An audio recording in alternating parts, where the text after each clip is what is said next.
In this segment, I'd like to talk about the Fair Labor Standards Act in relation to making job offers to job candidates. The Fair Labor Standards Act sets the minimum wage for non-exempt employees and the minimum wages to qualify as an exempt employee. Exempt status is also based on a job duties test. Those who qualify for exempt status are based on the minimum salary, and the job duties are exempt from overtime. When making choices between job candidates for making an offer to hire, it is illegal for an employer to make this decision or base the decision in part on one of the job candidate's previous actions to exercise their right in requesting overtime payment from a previous employer. Oftentimes when employers and supervisors are deciding what type of offer to provide to a job candidate, one of the things that they look at is what was the previous wage.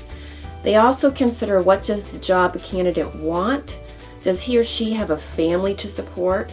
Does he or she have bills to repay as far as education costs go?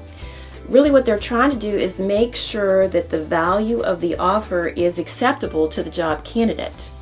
However, there are some cautionary notes here.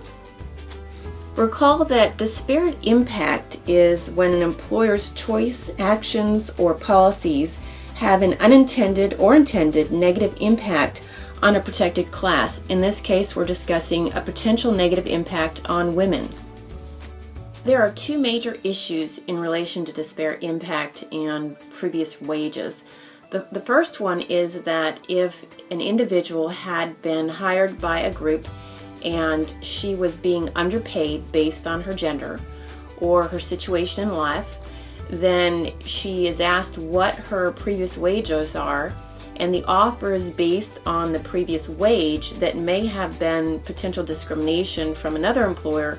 This potential discrimination is brought forward to the current employer. The other situation is that they're not the primary provider in the household.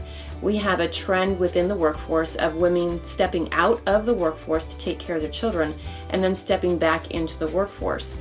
And so if that individual had taken a part-time position or a lower paying position or a position that offered some type of flexible benefits in order to provide for the children or to take care of the children, and now they've decided to step back into a major role in the work environment, if they're not paid what they're worth as opposed to what they were being paid previously or the situation that they were in previously, then that brings forward discrimination in wages in the workplace.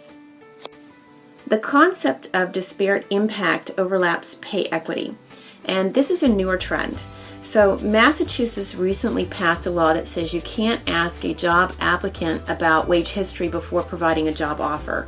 This was also implemented in New York City, and California recently introduced new legislation that supports the same.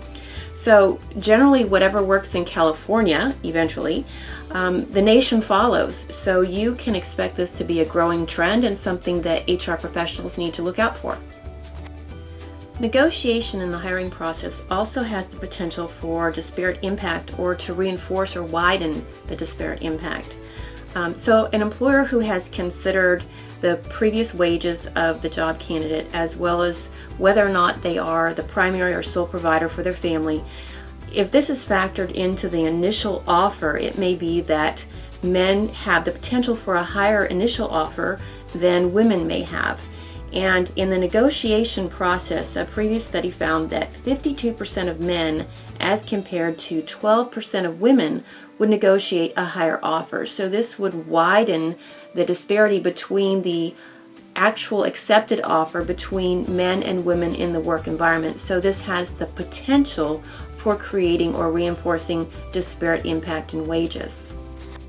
In summary, the Fair Labor Standards Act and equal pay are both considerations in the job offer.